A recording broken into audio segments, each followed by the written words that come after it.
Top 10 Crazy Historical Facts About Japan. Ever since the country first appeared in ancient Chinese chronicles, few places can boast as colorful and interesting a story as Japan's. While nearly everybody's heard about how the country's Mongol invasions were thwarted by tsunamis, or how it was sealed off from the rest of the world during its Edo period, there are plenty of other strange and surprising tidbits in Japanese history. Number 10. It used to be illegal in Japan to eat meat. Starting in the mid-7th century, the Japanese government placed a ban on eating meat which lasted on and off for over 1,200 years. Probably influenced by the Buddhist precept that forbids the taking of life, Emperor Atone issued an edict in 675 that banned the eating of beef, monkeys, and domestic animals under penalty of death. The original law was only meant to be observed between April and September, but later laws and religious practices essentially made eating most meat, especially beef, illegal or taboo. Contact with Christian missionaries began to popularize meat eating again in the 16th century. Although another ban was proclaimed in 1687, some Japanese continued to eat meat by 1872. The Japanese authorities had officially lifted the ban, and even the emperor had become a meat eater. While not everybody was immediately enthused, particularly monks, the centuries-old taboo on eating meat soon faded away. Number 9. Kabuki was created by a cross-dressing woman. Kabuki, one of Japan's most famous cultural icons, is a colorful form of dance theater in which both male and female characters are played exclusively by men. In its earliest stage, however, Kabuki was the exact opposite. The characters were played by women. The founder of Kabuki was Izumo no Okuni, a priestess who became famous for performing dances and skits while dressed as a man. Okuni's energetic and sensual routine was a huge hit, and other courtesans cashed in on her style by imitating her performances in all-female troupes. This women Kabuki, as it was known, was so popular that dancers were even invited by daimyos, feudal lords, to stage private performances at their castles. As much as everybody else enjoyed the raunchy new art form, however, the government was not pleased. In 1628, after a riot erupted at a kabuki show in Kyoto, women were banned from the stage. Male actors took on the female roles, and kabuki as we know it today was set in stone. Number 8. Crazy facts about Japan that'll make you wanna go there. Stat. Let's face it. There are weird things about every country in the world. Read these crazy facts about Japan, and we're sure that it will get you planning your next trip to the land of the rising sun. After all, a country that encourages you to slurp your noodles loudly and nap during work sounds awesome, doesn't it? You can go to a cuddle cafe to sleep next to a girl. No sex allowed. You can go to a cuddle cafe to sleep next to a girl. No sex allowed. Karaoke is a Japanese word which means empty orchestra. Blackface single quote is a trend where people rebel against the traditional beauty standards of light skin over dark. Number 7. Japan's surrender in World War II almost didn't happen. On August 15, 1945, Emperor Hirohito announced the unconditional surrender of Japan to the Allied powers in a nationwide radio broadcast known as the Jewel Voice broadcast. The broadcast was not live but had been recorded the previous night. It also nearly didn't make it out of the Imperial Palace the same night that Emperor Hirohito recorded his message. A group in the Japanese military who refused to surrender launched a coup d'état. Major Kenji Hatanaka, the coup's leader, occupied the Imperial Palace with his men for several hours. Hatanaka wanted the recording of the Jewel Voice broadcast destroyed. Although his soldiers thoroughly searched the entire palace, it was nowhere to be found. Miraculously, despite the search of everyone leaving the palace, the recording was smuggled outside in a laundry basket. Hatanaka wasn't ready to give up, though.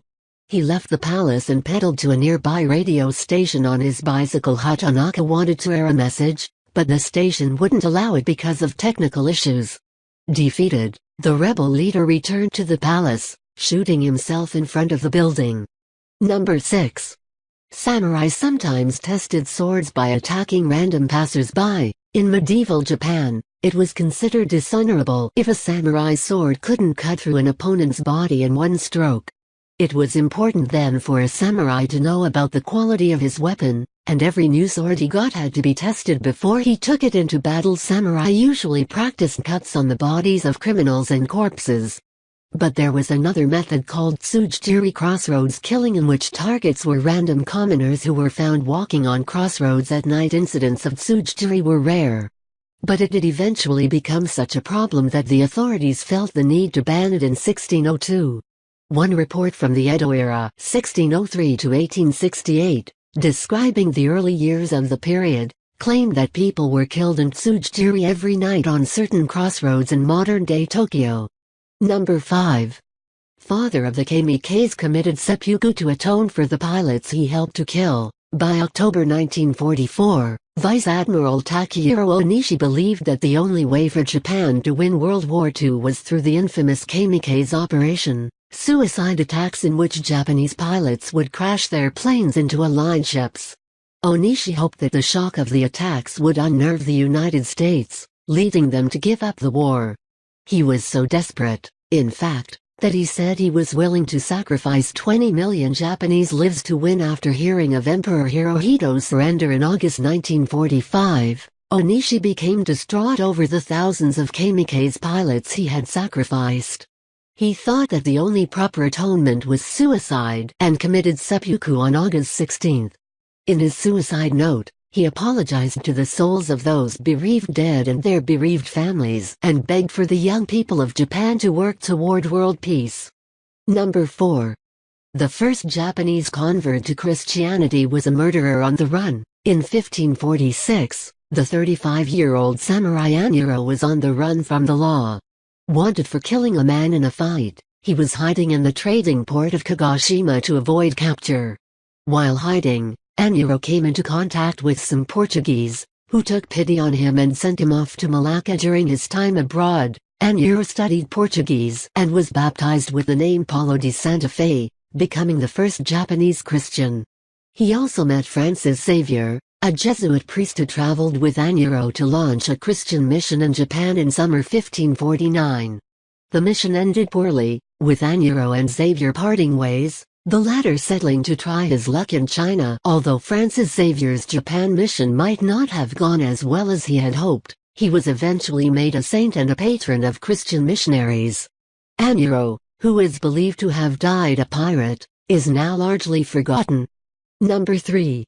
The Portuguese slave trade resulted in Japan abolishing slavery, not long after the West first established contact with Japan in the 1540s. A Portuguese trade in Japanese slaves appeared. Sold to the Portuguese by other Japanese, these slaves were sent off to Portugal and other parts of Asia. The trade eventually became so large that even Portuguese slaves in Macau owned Japanese slaves. Jesuit missionaries were not pleased with this activity.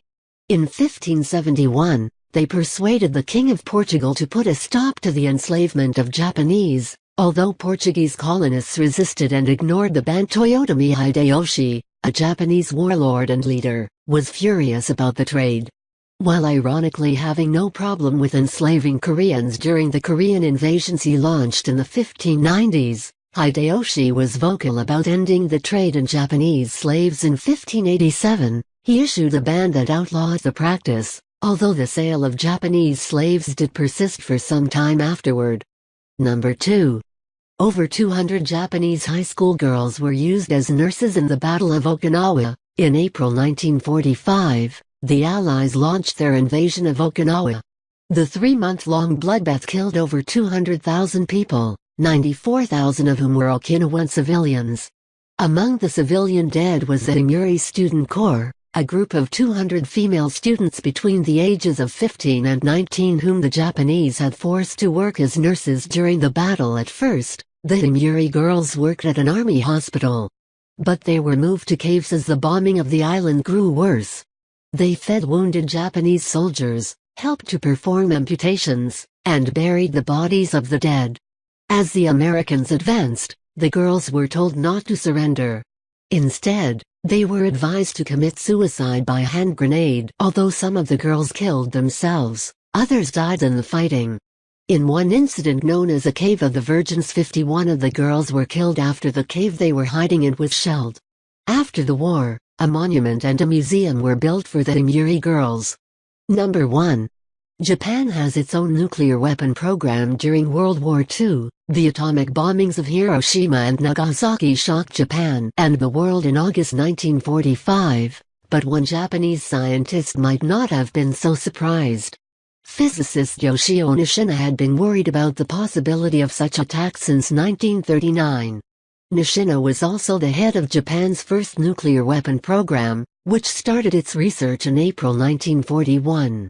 By 1943, a committee headed by Nishina concluded that creating a nuclear weapon was possible but too difficult, even for the United States.